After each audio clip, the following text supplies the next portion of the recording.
This channel does not promote any violent, harmful, or illegal activities. All content provided by this channel is meant for an educational purpose only.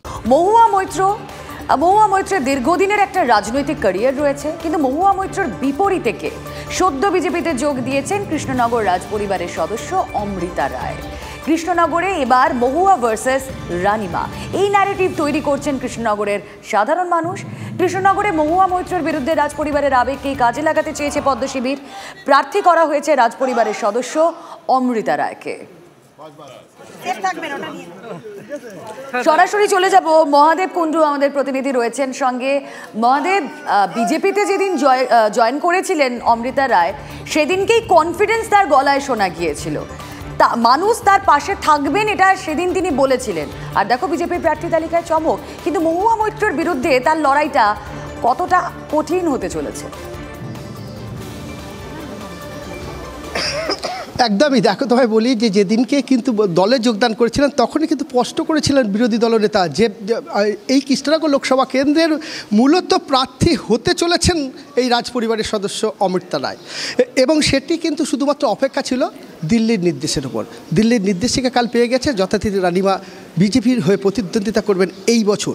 তিনি কিন্তু মহুয়া মৈত্রের এগেস্টে। মহুয়া মৈত্র যদিও এখানকার প্রাক্তন সাংসদ, আর তার বিরুদ্ধে লড়াই। আমি রানিমার সাথে কথা বলবো। রানিমা, আজকে বসন্ত উৎসব, আবির তো খেলেছেন পুরো পরিবার নিয়ে, গোটা পরিবার নিয়ে, একদম গেরুয়া আবির। মহুয়া মৈত্রের বিরুদ্ধে কতটা লড়াই কঠিন হবে?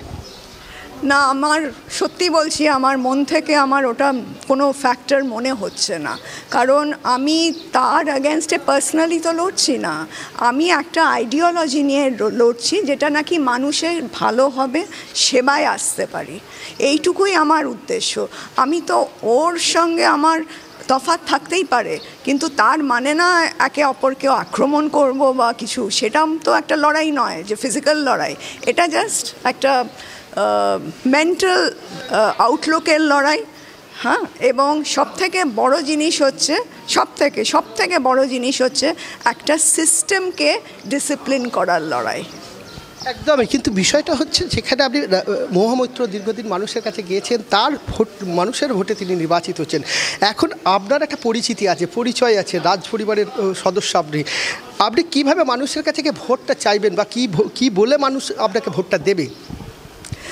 আজ দেখুন, আমি হয়তো পলিটিক্সে এতদিন সক্রিয় ছিলাম না, হ্যাঁ, কিন্তু আমি মোটামুটি তো সজাগ ছিলাম।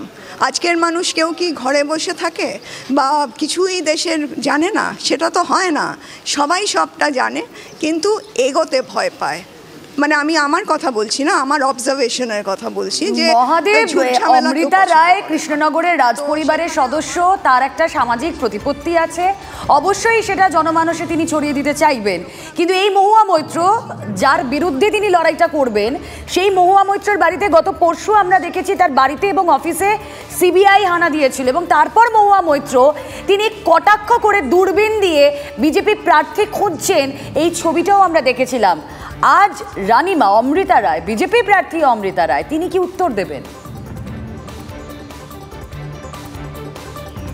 একদম, আমি যাই।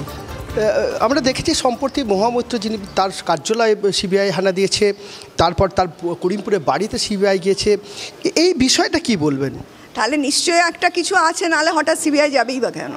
তো এটা আমি বিস্তারিত বলতে চাই না, কিন্তু আমার কথা হচ্ছে, দেখুন, আমি ওই লাইনে কোনো দিন, আমার পলিসি হচ্ছে আমি যে রাস্তায় হাঁটবো না, আমি সে রাস্তায় ঢুকবোই না। তো আমার মানে ওই রকম নেই যে একটা লিপস্টিকের জন্য বা একটা ব্যাগের জন্য আমি দেশদ্রোহী হব, বা আমি কোনো কারণে, আমি দেশকে ভালোবাসি। আমি অনেক দিন বিদেশে ছিলাম, কিন্তু আমি নিজেই দেশে ফিরে এসেছি, এবং আমার হাজব্যান্ড এখনও বলে আমার জন্যে ওনার আরও উঁচুতে উঠতে পারতেন এর ইন্ডিয়াতে, কিন্তু সেটাতে আমি বানচাল করে দিয়েছি। যতই বিদেশ হোক, যতই যাই হোক, নিজের দেশ নিজের কাছেই প্রিয় থাকে। মানুষের কাছে তো যাবেন, ভোটের জন্য বলবেন। একেবারে মহাদেব খুব কৌশলে যে বার্তা দেওয়ার চেষ্টা করছেন কৃষ্ণনগরের রাজপরিবারের সদস্য বিজেপির কৃষ্ণনগরের প্রার্থী, তার বলার অপেক্ষা রাখে না। মহাদেব, তুমি আমাদের সঙ্গে থাকো।